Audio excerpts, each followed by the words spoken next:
নবীর সাথে দুশ্মনীর জন্য দুনিয়াও গেছে আখিরাতও গেছে। কথা কোন ঠিক কি না? ও অষ্টগ্রামের মুসলমান, আমরা সুন্নি নবীর আশিক হয়ে থাকতে চাই।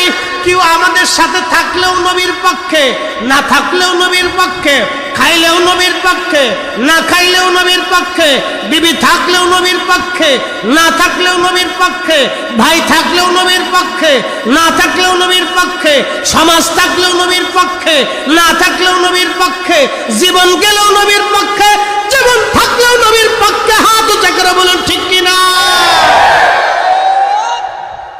ও অষ্টগ্রামের মুসলমান, মনোযোগ দিন, দিল আর কান অন্তরে একসাথে মিলায়া দেন।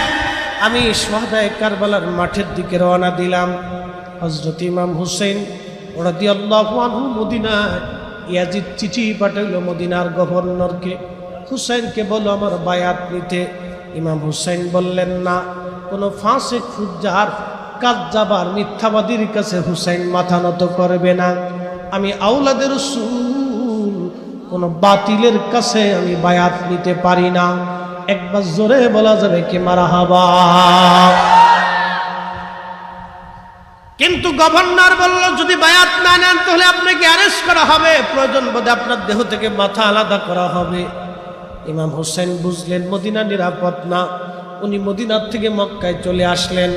পরিবার পরিজন নিয়ে মক্কায় আসার পরে মক্কায় হযরত আব্দুল্লাহ ইবনে আব্বাস রাদিয়াল্লাহু আনহু ছিলেন, আব্দুল্লাহ ইবনে ওমর ছিলেন, হযরতে আব্দুল্লাহ ইবনে জুবাইর রাদিয়াল্লাহু আনহু ছিলেন। দামি দামি সাহাবী মক্কাতে অবস্থান করতেছিলেন, মক্কায় উপস্থিত ছিলেন দামি দামি সাহাবী। সাহাবীরা বললেন, ওগো নবীর দৌহিত্র, কলিজার টুকরা, আমরা আপনার জন্য জীবন দিতে প্রস্তুত আছি। আপনি মক্কা ছেড়ে কোথাও যাবেন না, এই মক্কার মানুষ আপনার জন্য জীবন দিবে। আহা, কিন্তু কুফা থেকে একটা না দুইটা না 40,000 চিঠি আসবে ইমাম হুসাইনের নামে। হুজুর আপনি আসেন, আমরা কুফাবাসী জীবন আর যৌবন, দেহ আর মন দিয়ে আপনার গোলামি করব, আপনার খেদমত করব, আপনার কাছে বায়াত নিব, আপনার পক্ষে ডানে বামে সামনে পিছনে থেকে জিহাদ করে করে জীবন দিব। একটা না দুইটা না 40,000 চিঠি আসলো। ইমাম হুসাইন এই চিঠির বাস্তবতা পরীক্ষা নিরীক্ষণ করার জন্য মুসলিম বিন আকিলকে পাঠাইলেন। হযরত মুসলিম বিন আকিল রাদিয়াল্লাহু আনহু তার 2টা এতিম বাচ্চা নিয়ে রওনা হয়ে গেলেন। আহা, 2টা এতিম সন্তান নিয়ে রওনা হয়ে যাবার পরে কুফাবাসী মুসলিম বিন আকিলের হাতে ইমাম হুসাইন রাদিয়াল্লাহু আনহুর নামে বায়াত নিলেন। এটাকে বায়াতে তাজদীদ বলা হয়। 40,000 মানুষ বায়াত নিলেন। ইয়াজিদ এটাকে দমন করার জন্য সুদূর সিরিয়ার দামেস্ক থেকে উবাইদুল্লাহ ইবনে জিয়াদকে মদিনার কুফার গভর্নর করে পাঠাইলেন। কুফার যিনি গভর্নর ছিলেন তিনি আশিক রাসূল ছিলেন, আহলে বায়তের মুহাব্বিন ছিলেন। এই জন্য তাকে সরাইয়া উবাইদুল্লাহ ইবনে জিয়াদকে কুফার গভর্নর বানানো হলো। অনেক লম্বা ইতিহাস। মুসলিম বিন আকিল রাদিয়াল্লাহু আনহু 2টা সন্তান নিয়ে মুসলিম বিন আকিল কুফাতে বাজানরে উবাইদুল্লাহ ইবনে জিয়াদ কুফা নগরে যাওয়ার পরে সে কুফার গভর্নর হাউসের ছাদে দাঁড়াইয়া কুফার সব মানুষকে ডাকলেন। ডাকার পরে উবাইদুল্লাহ বললেন, ও কুফাবাসী, তোমরা জানো না সিরিয়ার থেকে ইয়াজিদের পক্ষ থেকে বিরাট এক সেনাবাহিনী কুফার দিকে আসতেছে। তোমরা যদি ইমাম হুসাইনের পক্ষ ত্যাগ না করো তাহলে প্রত্যেকটা কুফাবাসীকে হত্যা করা হবে, প্রত্যেকটা কুফার নারীদের ইজ্জত লুণ্ঠন করা হবে, তোমাদের ঘর দরজাম সরকারি খাতায় নিয়ে যাওয়া হবে, তোমাদের বাবাদেরকে হত্যা করা হবে, শিশুদেরকে হত্যা করা হবে। এই ভয় পাওয়ার পরে কুফাবাসী চিন্তা করলো, না না, হুসাইনের পক্ষ তাহলে নেওয়া যাবে না।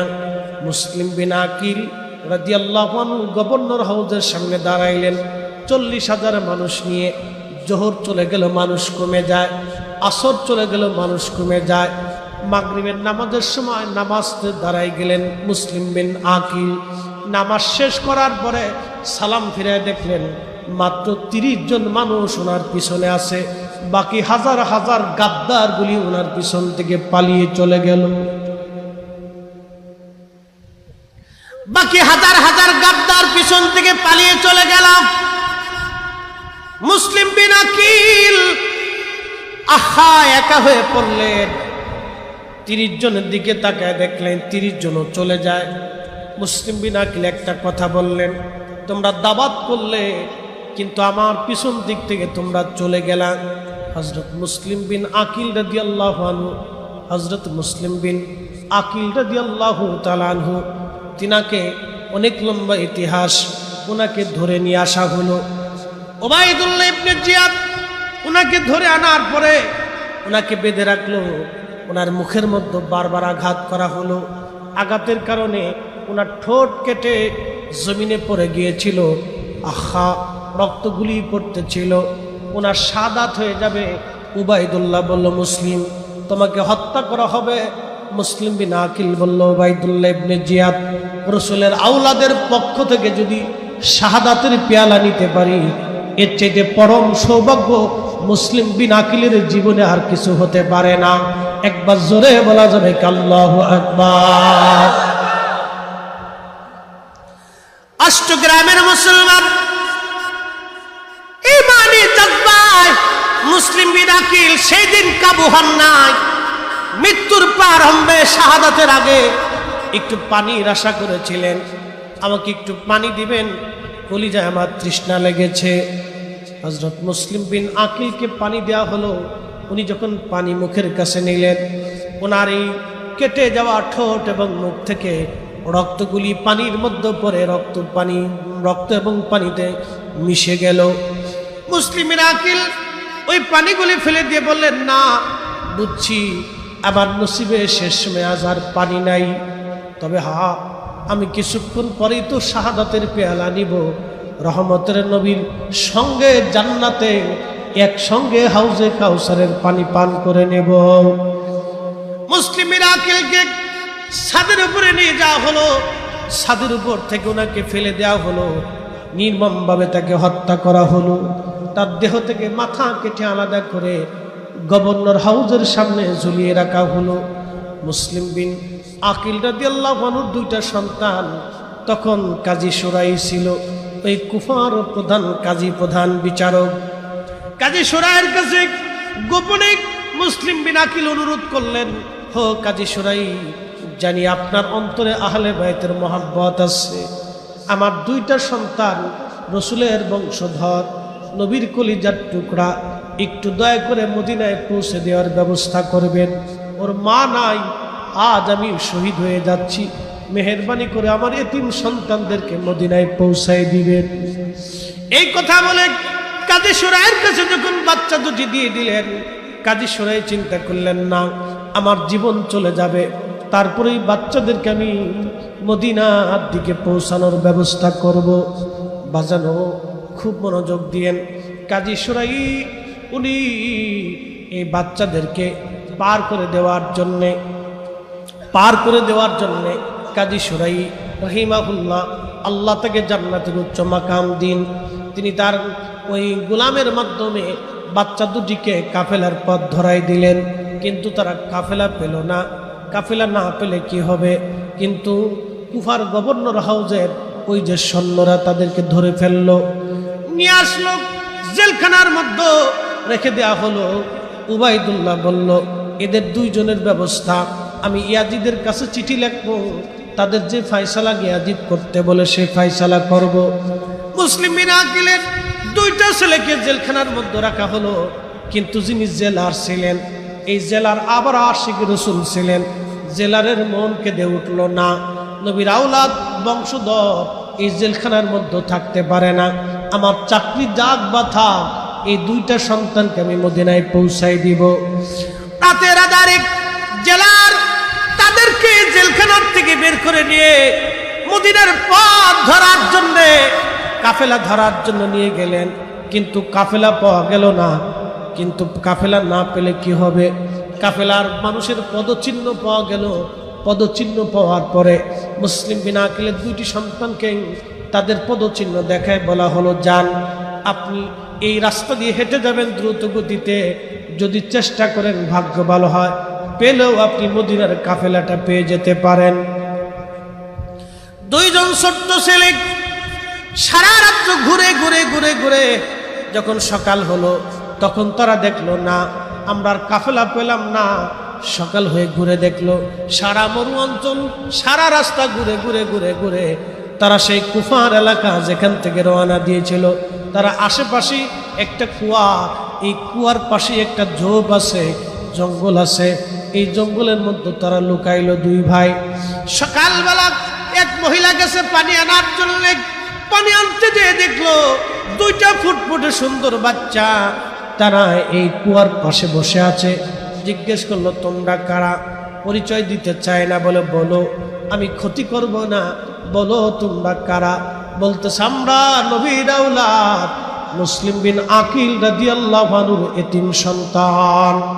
মহিলার মনে মায়া লাগছে, আরে নবীর বংশের সন্তান আজকে পানির অভাবে, নবীর বংশের সন্তান আজকে জীবন বাঁচানোর জন্য এইখানে। মহিলা তাদেরকে নিয়ে গেল, নিয়ে যাওয়ার পরে ওই মহিলা নিয়ে যাওয়ার পরে মহিলা যার দাসী ছিল ওই দাসী তার মালিকের মহিলার বিবির কাছে নিয়ে গেল। মালিকের বিবির মন কেঁদে উঠল, আহা আমার জীবন চলে যাবে, আওলাদে রসুলের ক্ষতি হতে দেব না। একবার জোরে বলা যাবে কে মারহাবা। ও মুসলমান, অনেক লম্বা ইতিহাস, তারপরে মুক্তসর ওই মহিলার মনে বড় মায়া। খাওয়াইয়া গোসল করাইয়া ঘরের অন্দরমহলে বিশ্রাম করাই দিলেন। এদিকে উবাইদুল্লাহ জানতে পারলো জেলখানার জেলার তাদের দুইজন বাচ্চাকে ছেড়ে দিয়েছে। জেলারকে ডাকা হলো, তুমি কি ছেড়ে দিয়েছ? বলে হ্যাঁ। উবাইদুল্লাহ হুকুম দিল জেলারকে হত্যা করা হোক। জেলার বলল জীবন দিতে রাজি আছি, কিন্তু আওলাদে রসুলের সাথে বেঈমানি করতে রাজি না। একবার আওয়াজ তুলে বলা যাবে কি ইয়া রাসূলুল্লাহ। ও অষ্টগ্রামের মুসলমান, খুবই মনোযোগ দিবেন। জেলারকে হত্যা করা হলো, জেলার শহীদ হয়ে গেলেন। আহা, সেই দিন ওই মহিলার ঘরে উবাইদুল্লাহ ঘোষণা দিল, মুসলিমের দুইটা সন্তানকে যদি কেউ ধরে এনে দিতে পারো 1000 স্বর্ণ মুদ্রা তাকে দেওয়া হবে। ওই মহিলার স্বামীর নাম ছিল হারেস। সারাদিন ঘোরা দাবড়াইছে ওই বাচ্চা দুটি ধরার জন্যে। সারা কুফা অঞ্চলে শত শত মানুষ এই বাচ্চা দুটি খোঁজার জন্যে সারা মরুভূমি দিয়ে ঘোরা দাবড়াইল, খুঁজে পাওয়া গেল না। ক্লান্ত হয়ে রাত্রিবেলা ফিরে আসছে। ফিরে আসার পরে হারেস খাবার দাবার খেয়ে ঘুমিয়ে পড়েছে। রাত্রিবেলা বড় ভাই ছোট ভাই ঘুম ভেঙে গেল। স্বপ্ন দেখে আব্বা জানকে, স্বপ্ন দেখার পরে বড় ভাই ছোট ভাই কেঁদে উঠছে। কেঁদে উঠে ছোট ভাই বলে, ভাইজান আব্বা জানকে স্বপ্ন দেখা গেল, আব্বা জান আমাদেরকে ডাকতেছিলেন। বড় ভাই বলতেছিলেন, ভাইরা আমি স্বপ্ন দেখেছি আমার আব্বা জান আল্লাহর হাবিব ইমাম হাসান ফাতেমা আলী জান্নাতের উচ্চ মাকামে ফেরদাউসের মধ্যে ঘুরে। আল্লাহর নবী ডাক দেয়া বলেন, মুসলিম তোমার দুইটা সন্তানকে কোথায় রেখে আসলা? একা একা তুমি সন্তানদেরকে কেন নিয়ে আসলা না জান্নাতে? মুসলিম বিন আকিল তার বড় ছেলেটি স্বপ্ন দেখে বলতেছে, আব্বাজান বলতেছিলেন, ইয়া রাসূলুল্লাহ আমি আমার সন্তানদেরকে দুনিয়াতে রেখে আসছি, নবী গো কিছুক্ষণ পরেই তোরা আমার কাছে চলে আসবে। একবার জোরে বলা যাবে কি ইয়া রাসূলুল্লাহ? বলেন নবী আসে না নাই? নবীর জায়গা নবী আছে, উম্মতের চোখের জায়গা চোখ নাই। কথা কোন ঠিক কিনা? মুসলিম বিন আকিল স্বপ্নের করে বলতেছি, ইয়া রাসূলুল্লাহ আমার সন্তান দুটি আর কিছুক্ষণ পরেই চলে আসবে। বড় ভাই কাঁদতেছে আর বলে, ছোট রে আর বসি বেজি সময় নাই, আব্বাজান যেহেতু ডাকতেছে বুঝি আমাদের সময় নাই। কাদার সময় হারেসের ঘুম ভেঙে গেল। বিবিরে ডাক দেখে বিবি দুইটা বাচ্চার কান্নার আওয়াজ আসে। বিবি ডাক দেখার স্বামী পাশের ছেলেদেরকে আমার ঘরের মধ্যে রেখে গেছে। হারেস ডাক দেখায়, নারী বিবি কান্নার আওয়াজে মদিনার ঘিরান পাওয়া যায়, এরা আমাদের এলাকার সন্তান না রে বিবি। ঘরে দরজা ধাক্কা দিয়ে ভিতরে ঢুকে জিজ্ঞেস করলো, তোমরা কারা? বলে, আমরা মুসলিম বিন আকিল রাদিয়াল্লাহু আনহুর সন্তান, নবীর আওলাদ। ডাক দিয়ে বলতেছে, রে মুসলিমের সন্তান, তোমাদেরকে খোঁজার জন্য আমি সারা মরুভূমি ঘোরা দাবড়াইছি, শিকার আমার ঘরের মধ্যে সারা যাবে না। দুইজনকে ধরছে, ঘর থেকে বের করে নিয়ে আসছে, একটা তলোয়ার হাতে দিয়া তার গোলামকে বলল, গোলাম, তলোয়ার হাতে দিলাম, দুইটা বাচ্চাকে আমার সামনে তাড়াতাড়ি জবাই কর, তাদের মাথা উবাইদুল্লাহর কাছে আমি নিয়ে যাব। গোলাম চোখের পানি ছেড়ে দিয়ে বলল, মনিব, আপনি আমার মনিব হতে পারেন, আপনার স্ত্রীর দুগ্ধ পান করেছি, ছোট্ট কাল থেকে আপনার কাছে আমি বড় হয়েছি, আপনার ভাত খেয়ে, আপনার রুটি খেয়ে, পানি খেয়ে বড় হয়েছি, মনিব রে ক্ষমা করে দিবেন। এই হাতের মাধ্যমে তলোয়ার চালাইয়া আওলাদে রাসূলের সাথে দুশ্মনী করে আমি জাহান্নাম করাই করতে পারবো না। চিৎকার মেরে বলবেন কি, ইয়া রাসূলুল্লাহ, আরে আজকে রাসূল আসার জন্য টাকা লাগে না, ধনী হওয়া লাগে না, সম্পদ লাগে না, ইলম লাগে না, শিক্ষা লাগে না, দীক্ষা লাগে না। আজকে রাসূল, আশিকে রাসূল হওয়ার জন্য, হব্বে রাসূল পাওয়ার জন্য কলিজা লাগে, কলিজা লাগে। কথা বলেন ঠিক না বেঠে? মুসলিম বিন আকিল দুইটা সন্তান, গোলাম বলল না। হারেস বলল, যদি না মারিস তোকেও মেরে ফেলবো মনিব, তোমার সাথে যুদ্ধ করব জীবন থাকা অবস্থায়। গোলাম আর মনিব যুদ্ধ শুরু হয়ে গেল। হারেস তার গোলামকে মেরে ফেলল। এই গোলাম নবীর মোহাব্বতে নিজের জীবন দিয়ে দিল। আহা, এবার হারেসের দুইটা বেটা দৌড়ে আসছে, বাবা করো কি? তখন দুইটা বেটার হাতে তলোয়ার দিয়ে বলল, বেটারা তলোয়ার দিলাম, দুইটা এই মুসলিম বিন আকিলের সন্তানদেরকে হত্যা করো, তাদের মাথা নিয়ে আমি উবাইদুল্লাহর কাছে যাব, 1000 স্বর্ণ মুদ্রা আমি পেয়ে যাব। এবার ওই দুইটা সন্তানটিকে বলে, আব্বা যান, জীবনের সব কিছু দিতে পারি, বাবার পরিচয় ভুলে যেতে পারি, কিন্তু নবীর আওলাদের সাথে দুশ্মনী করে, এমন হত্যাকাণ্ড করে জাহান্নাম করাই করতে পারবো না। একবার জোরে বলা যাবে কি মারহাবা? বাজানো খুব মনোযোগ দিয়েন। হারেস তার দুইটা সন্তানকেও শহীদ করে দিল। বিবি আসছে তলোয়ার হাতে নিয়ে, স্বামীরে আমার গোলাম হত্যা করেছ, আমার দুইটা সন্তান তুমি কলিজার টুকরা শহীদ করে দিয়েছ। ও স্বামী আমার, শেষ সময় তোমাকে উপদেশ দেই, এই দুইটা আওলাদের রাসূল, তুমি যাও জীবন্ত নিয়ে যাও, মুসলিম বিন আকিলের দুইটা বেটাকে জীবন্ত নিয়ে যাও। হারেস বলে, যদি জীবন্ত নিয়ে যায় তাহলে কেউ আমার কাছ থেকে ছিনাই নিয়ে যাবে, আমি জীবন্ত নিব না, তাদের হত্যা করে মাথা কেটে নিয়ে যাব। বিবি ডাক দিয়ে বলতেছে, স্বামী তোমার থেকে জুদা হয়ে যাব, স্বামীর পরিচয় কোনোদিন দিব না, স্বামীরে স্বামীর পরিচয় হবে না। কলিজার টুকরা সন্তান শহীদ করে দিয়েছ, মনে মায়া লাগে নাই, কিন্তু আওলাদের রাসূল এতিম, আমার নবীর বংশ, গায়ে যদি হাত দাও স্বামীরে স্বামীর পরিচয় হবে না। স্বামী আর স্ত্রীর মধ্যে যুদ্ধ শুরু হয়ে গেল। চিৎকার করে বলবেন আল্লাহু আকবার। আরে এইরকম মা ঘরে ঘরে তৈরি হওয়ার দরকার, কথা বলেন ঠিক না বেঠে? হা হা, স্বামী আর স্ত্রীর মধ্যে যুদ্ধ শুরু হয়ে গেল। হারেস তার বিবিকেও হত্যা করলো, মুসলিম বিন আকিলের দুটি সন্তানকেও সে শহীদ করে দিল। কত বড় নাফরমান! শহীদ করে দেওয়ার পরে মাথা দুটি নিয়ে হারেস চলে গেল উবাইদুল্লাহর কাছে। উবাইদুল্লাহর সামনে মাথা দুটি দিয়ে বলল, উবাইদুল্লাহ, তোমার দুশমনদেরকে ধরে নিয়ে আসছি, মাথা নাও, 1000 স্বর্ণ মুদ্রা তুমি আমাকে ফেরত দাও। হারেসকে উবাইদুল্লাহ ডাক দিল, হারেস, তুই দুইটা মাথা কেটে আনছিস, এরা নিষ্পাপ শিশু, টাকার জন্য নিষ্পাপ শিশুর মাথা যদি তুই কাটতে পারিস তাহলে টাকার জন্য তুই আমার সঙ্গে বেঈমানি করবি না, তার কোনো গ্যারান্টি নাই। ওরে জল্লাদ, তাড়াতাড়ি কর, এই নাফরমানের দেহ থেকে মাথা আলাদা কর, ওর মতো বেঈমান কুফানগর আর একটাও নাই। আরে নবীর সাথে দুশমনির জন্য দুনিয়াও গেছে, আখিরাতও গেছে, কথা কোন ঠিক কি না? ও অষ্টগ্রামের মুসলমান, আমরা আমরা সুন্নি, নবীর আশিক হয়ে থাকতে চাই। কেউ আমাদের সাথে থাকলেও নবীর পক্ষে, না থাকলেও নবীর পক্ষে, খাইলেও নবীর পক্ষে, না খাইলেও নবীর পক্ষে, বিবি থাকলেও নবীর পক্ষে, না থাকলেও নবীর পক্ষে, ভাই থাকলেও নবীর পক্ষে, না থাকলেও নবীর পক্ষে, সমাজ থাকলেও নবীর পক্ষে, না থাকলেও নবীর পক্ষে, জীবন গেলেও নবীর পক্ষে, জীবন থাকলেও নবীর পক্ষে। হাত উঁচা করে বলুন ঠিক কিনা?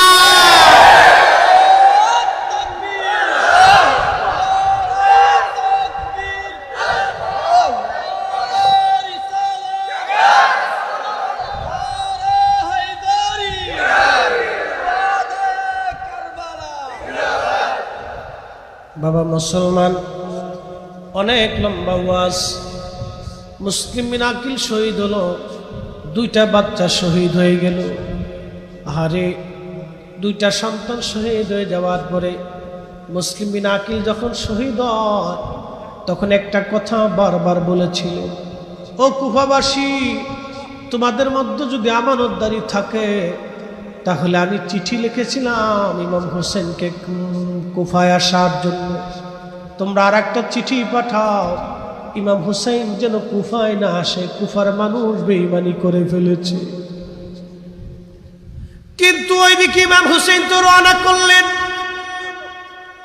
রওনা করে মক্কাতুল মুকাররমা থেকে ইমাম হোসেন কারবালায় আসলেন।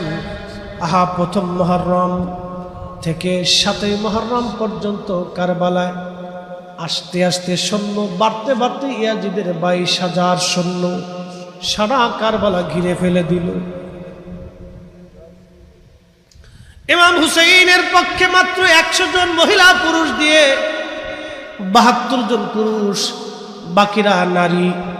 কারবালার ময়দানে ইমাম হুসাইন ঘেরের মধ্যে পড়ে গেলেন। 7ই মুহররম থেকে 3 দিন পর্যন্ত পানি বন্ধ করে দেওয়া হলো। আহারে, পানির অভাবে ছোট্ট বাচ্চারাও সেই দিন কেঁদেছিল, তাদের মায়া হয় নাই। কলিজা শুকিয়ে গেল, মায়া হয় নাই।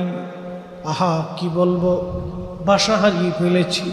কারবালার দীর্ঘ লম্বা ওয়াজ, অনেক লম্বা ওয়াজ করতে গেলে সময় চলে যাবে। শুধু মুক্তাসার মূল বক্তব্যটা উপস্থাপন করি। অষ্টগ্রামের মুসলমান খুবই মনোযোগ দিয়ে যান।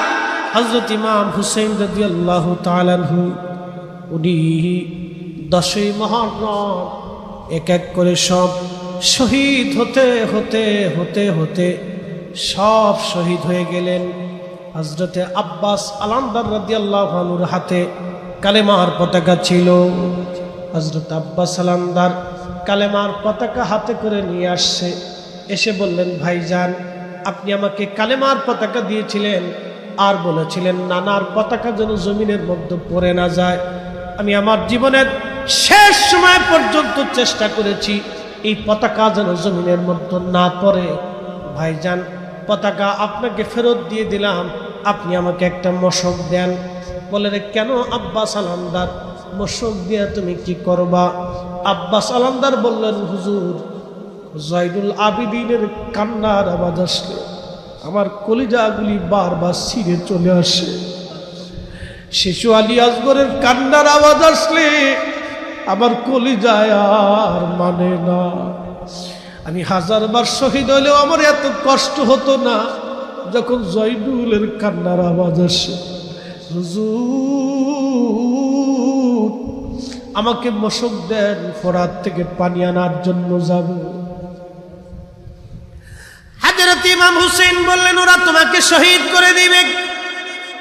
আব্বাস আলামদার বললেন, হুজুর, শাহাদাতের জন্যই তো এসেছি। আমার কলিজার টুকরা, আমার ইমাম কাসিম, ইমাম হাসানের বড় সন্তান, এই ময়দানে শহীদ হয়ে ঘুমানো। আপনার বড় সন্তান আলী আকবর এই ময়দানে ঘুমানো।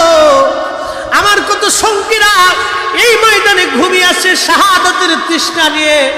এতক্ষণে রহমতের নবীর সঙ্গে হাউজে কাউসারের পানি তারা পান করেছে।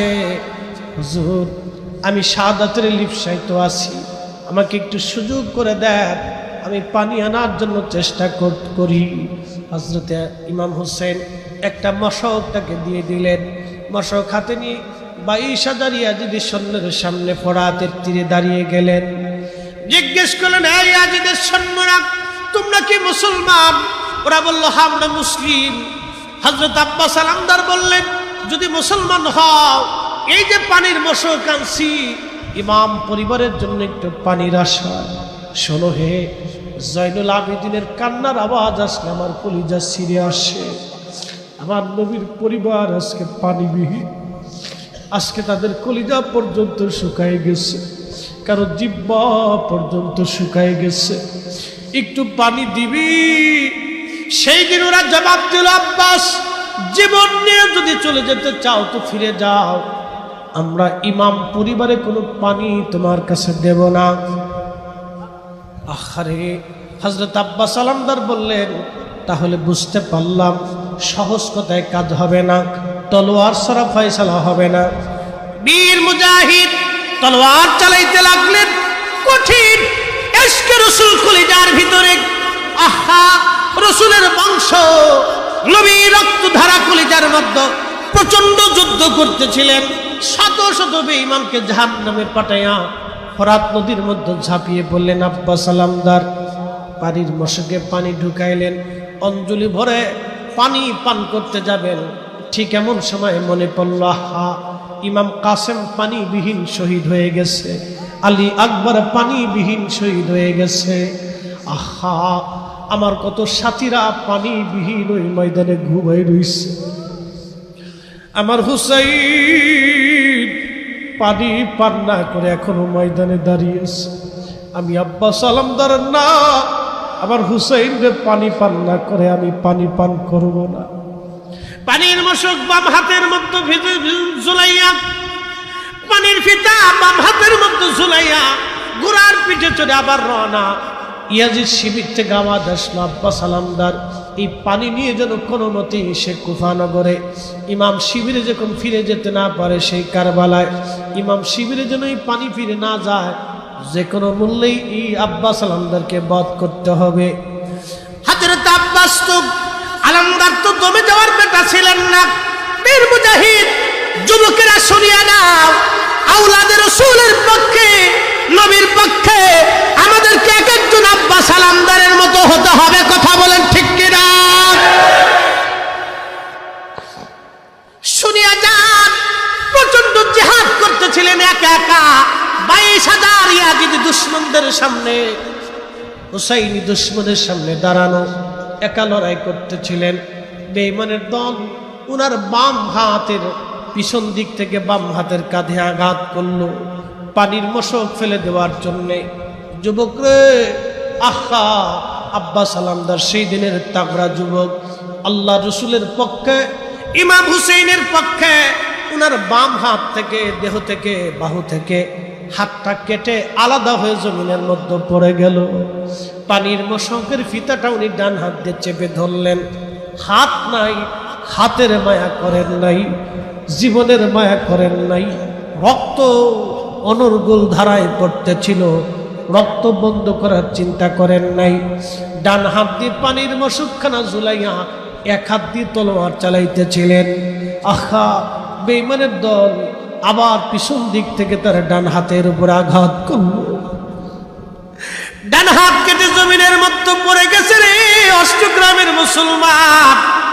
দুটা হাত নাই, হাত কাটা পড়ে গেছে, রক্তের ফোয়ারা চলতেছিল, পানির মশক জমিনের মধ্যে পড়ে গেছে। ওই অবস্থায় আব্বাস আলামদার ঘোড়ার উপর থেকে লাফ দিয়ে পানির মশকের ফিতা কামড় দিয়ে ধরে ইমাম হুসেইনের দিকে দৌড় মারছে পানি নিয়ে না যাওয়ার জন্য। বেঈমানের দল বর্ষার আঘাত করে, তীরের আঘাত করে আব্বাস আলামদারকে জমিনের মধ্যে ফেলে দিলেন। আব্বাস আলামদার যখন শহীদ হয়ে যায়, ডেকে বললেন, আওলাদের রাসূল ইমাম হুসাইন, আমি জীবনের শেষ সময় চেষ্টা করেছিলাম আপনার পরিবারের পানির জন্য। ইয়া রাসূলুল্লাহ, ভালোবাসি নবী গো, আপনার আওলাদের জন্য পানির চেষ্টা করেছিলাম। আব্বাস আলমদার জীবন দিয়ে প্রমাণ করে গেল, ইয়া রাসূলুল্লাহ, আপনাকে ভালোবাসি, ময়দান থেকে পালিয়ে যাই নাই, আমি আপনার আওলাদের জন্য পানি আনার চেষ্টা করেছি। আরে অষ্টগ্রামের মুসলমান যুবক, রাসূলের পক্ষে, আহলে বাইত রাসূলের পক্ষে আমাদেরকে আব্বাস আলমদারের মতো হতে হবে, তার মতো ঈমানের জজ্বা নিয়ে আহলে বাইত রাসূলের পক্ষে থাকা লাগবে। কথা বলেন ঠিক কি না? ও নবীর উম্মত, খুব মনোযোগ দিয়ে শুনিয়া যান। হযরত আব্বাস আলমদার রাদিয়াল্লাহু আনহু শহীদ হয়ে গেলেন। খণ্ডিত দেহ, ওরা হাত পা গুলি কেটে কেটে আলাদা করে ফেলল। ইমাম হুসেইন রাদিয়াল্লাহু আনহু দৌড়ায় আসছে, পাশে এসে দেখলেন আব্বাস আলমদার শহীদ হয়ে ঘুমিয়ে গেছে। হাত পা গুলি গুছিয়ে গুছিয়ে ইমাম হুসেইন রাদিয়াল্লাহু আনহু কোলে করে নিয়ে শাহাদাতদের কাতারে শুয়ে রাখলেন। কত কঠিন সেই দিন ইমাম হুসাইনের জন্য ছিল রে মুসলমান। কারবালার সেই মাঠটা কত কঠিন, কত কঠিন, কত কঠিন সেই দিন। মুহররমের 10 তারিখে কি ঘটিল রব্বানা,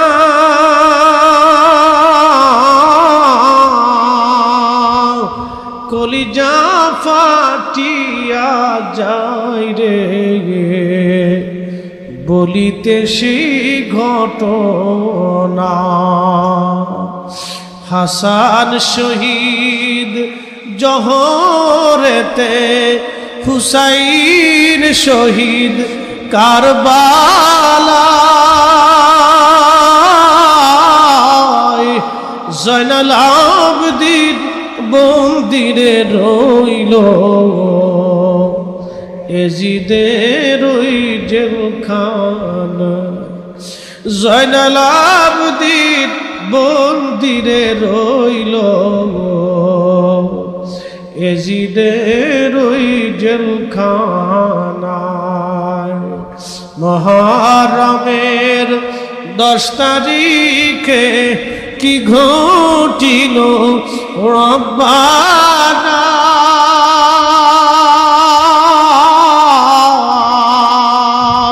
কলিজা ফাটিয়া যায় রে বলিতে সেই আরে আব্বাস আলমদারের মাজার এখনো কারবালায় আছে, কিন্তু মাজার শরীফ থেকে পানি বের হয়। চিৎকার মেরে বলবেন কি আল্লাহু আকবার। জীবন দিয়েছে, হাত দিয়েছে, জীবন দিয়েছে, রক্ত দিয়েছে, আহলে বাইত রাসূলের মহব্বতে বাতিলের কাছে মাথা নত করে নাই।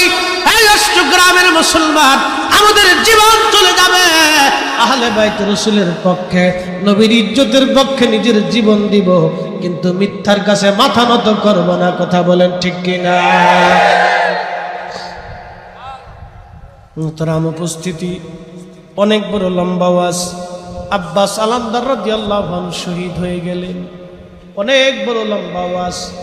আব্বাস আলমদার শহীদ হয়ে যাওয়ার পরে হযরত ইমাম হুসেইন রাদিয়াল্লাহু আনহু তার স্ত্রী শাহার বানু ছোট্ট বাচ্চাকে কোলে করে নিয়ে আসছে। হুজুর, তাদের দৃষ্টিতে আপনি তাদের দুশমন হতে পারেন, কিন্তু এই ছোট্ট বাচ্চাতে কোনো দুশ্মনী করে নাই। ওগো নবীর আওলাদ, বাচ্চাটাকে নিয়ে যান, ওদের সামনে তুলে ধরেন। বাচ্চা দেখলে ওদের মনে মায়া লাগতে পারে। অনেক বড় আশা নিয়ে ইমাম হুসেইন রাদিয়াল্লাহু আনহু ছোট্ট বাচ্চাকে নিয়ে কারবালায় চলে গেলেন। 22,000 ইয়াজিদের সামনে দাঁড়িয়ে বললেন, গো ইয়াজিদের সৈন্যরা, তোমাদের দৃষ্টিতে আমি তোমাদের দুশমন হতে পারি, কিন্তু আমার এই ছোট্ট বাচ্চাতে কোনো অপরাধ করে নাই। একটু পানি দিবি, আমার এই বাচ্চার কলিজা ঠান্ডা করি। আজকে 3 দিন আমি বাবা হয়ে আমার সন্তানকে পানি দিতে পারি নাই। অষ্টগ্রামের মুসলমান, আহলে বাইতে রাসূল, আওলাদে রাসূল, সাইয়্যিদা শাবাবি আহলিল জান্নাহ, জান্নাতি যুবকদের সর্দার, তিনি যদি আসমানে পানি চাইতেন আল্লাহর আকাশ থেকে বৃষ্টির ধারা আসতো। যদি আল্লাহকে বলতেন, আল্লাহ ফোরাত তুমি ঘুরিয়ে আমাদের পাশ দিয়ে ফোরাতের স্রোতধারা করে দাও, ফোরাত তার স্রোতধারা চেঞ্জ করে নিত। যদি বলতো, আল্লাহ যেইভাবে ইসমাইল আলাইহিস সালামের কদমে পানির ফোয়ারা জমজম সৃষ্টি করেছ, আমার জন্য তুমি মাটির নিচ থেকে পানির ফয়সালা করো, তাই হয়ে যাইতো। কিন্তু না, সেই দিন নানার উম্মতকে তিনি পরীক্ষা করেছিলেন, দেখি আমার নানার উম্মত আমার আসগরকেও পানি দিয়ে নাজাতের ফয়সালা করে কিনা। পানি দিবেন একটু, যদি আমাকে বিশ্বাস না করো আমার কলিজার টুকরা তোমাদের কাছে দিয়ে দিলাম, তোমরা নিয়ে যাও, একটু পানি পান করে কলিজা ঠান্ডা করে দাও। আহা, সেদিন বেঈমানদের মনে মায়া লাগে নাই। দূর থেকে বেঈমান ডাক দিছে, হুসাইন অপেক্ষা করো, জনমের পানি তোমাকে পান করাইব। এই কথা বলে একটা তীর ছুঁড়ে মারা হলো আওলাদের রাসূলের দিকে। তীরটা এসে বাবার কোলের মধ্যে ধরে রাখা ছোট্ট শিশুর কলিজা বিদীর্ণ হলো। আরে রক্তের ফোয়ারা চলতেছিল। ইমাম হুসাইন রাদিয়াল্লাহু আনহু আকাশের দিকে তাকায় কাঁদে, রব্বুল আলামিন তুমি সাক্ষী থাকো গো আল্লাহ, আমার এই ছোট্ট কলিজার টুকরাটি কোনো দুশ্মনী করে নাই, কোনো অপরাধ করে নাই। আল্লাহ তাকে পানিবিহীন এই ময়দানে শহীদ করে দেয়া হলো। বাবার কোলের মধ্যে সে আর শহীদ। আল্লাহ, আমি তাকে এক ফোঁটা পানি পান করাইতে পারি নাই।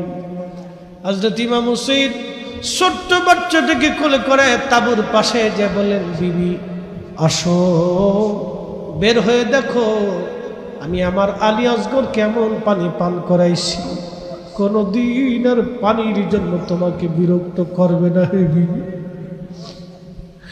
জয়নুল আবেদিন বলেন, দুনিয়ার মানুষ একমাত্র বেঁচে যাওয়া কারবালার সাক্ষী আমি। ইমাম হুসেন কাদার বলে, বিবি এমন পানি পান করাইছি আর কোনদিন পানির জন্য বিরক্ত করবে না রে বিবি। এতক্ষণে আমার নানাজি রাহমাতুল্লিল আলামিন আমার আসগরকে হাউজে কাউসারের পানি পান করাইয়া আমার আসগরের কলিজা ঠান্ডা করাইছে। জয়নুল আবেদিন বললেন, দুনিয়ার মানুষে আব্বাজান আমার কাছে আসছে, আমি অসুস্থ। উম্মে কুলসুম রাদিয়াল্লাহু আনহার কোলের মধ্যে তার ফুফু আম্মার কোলের মধ্যে মাথাটা গায়া জয়নুল আবেদিন শুয়েছিলেন। লাঠির উপরে ভর দিয়ে দাঁড়াইতে চাইলেন আর বলেন, আব্বাজান আমার বড় ভাই ইমাম কাসেম এখানে ঘুমিয়ে আসছে, বড় ভাই আলী আসগর আলী আকবর ঘুমানো, আমার ছোট্ট আলী আসগরকে আজ পানিবিহীন হত্যা করা হয়েছে। আমার মা চাচা আব্বাস আলমদার এই ময়দানে ঘুমানো, আমার কত আত্মীয় সাথীরা এই ময়দানে ঘুমাই রয়েছে। আব্বা হুজুর বিদায় দেন, আবু জিহাদের ময়দানে নিজের জীবন কোরবানি করতে চাই। ইমাম হোসেন সন্তানকে বুকের মধ্যে জড়িয়ে ধরে আদর করলেন, চুমা খাইলেন, ডেকে বললেন, জয়নুল আবেদিন নানার উম্মতের জন্য তোমাকে রেখে গেলাম, যাও মার সেবা করবে, তোমাকে জিহাদের ময়দানে যেতে হবে না, আমি নিজেই চলছি, বিদায় দাও, তোমার কাছ থেকে বিদায় নিচ্ছি। সন্তানকে শেষ সময় আদর করলেন ইমাম হুসাইন। হযরতে বোন জয়নব রাদিয়াল্লাহু আনহা, ফাতেমা রাদিয়াল্লাহু আনহার কন্যা ইমাম হুসাইনের ছোট বোন কাছে ডাক দিয়ে বললেন, জয়নব বিদায় দাও, নানার দেওয়া সবুজ পাগড়িখানা আমাকে দিয়ে দাও, আব্বা হুজুরের জুলফিকারের তলোয়ারখানা আমার হাতে দাও।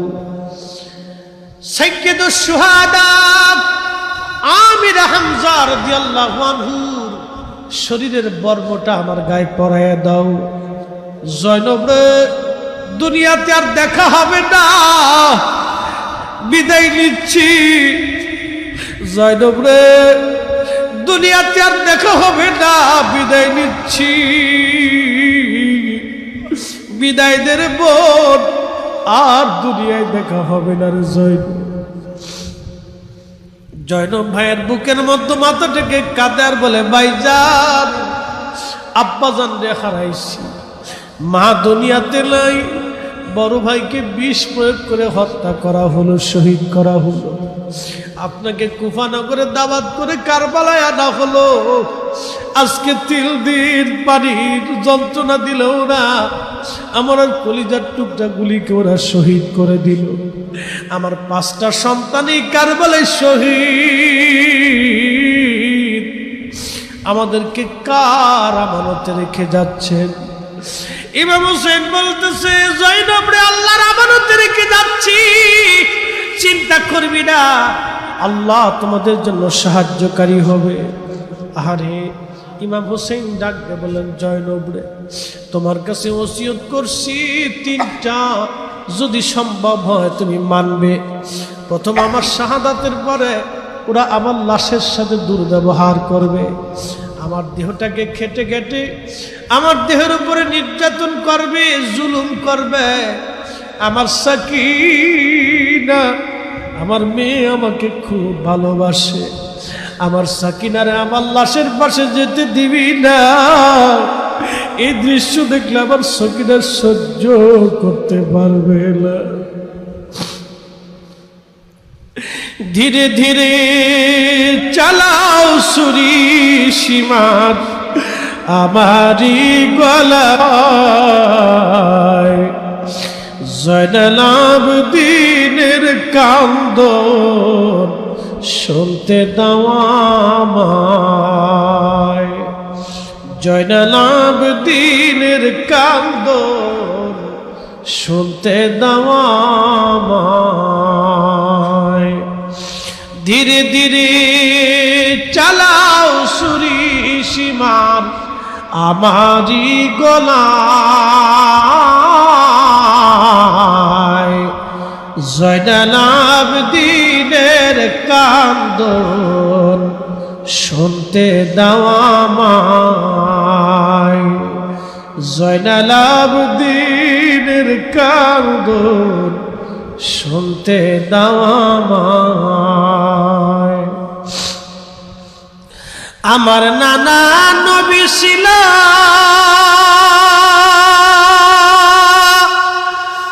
আমার নানা নবী ছিল, গুনাহগারের শাফি হলো। আমার নানা নবী ছিল,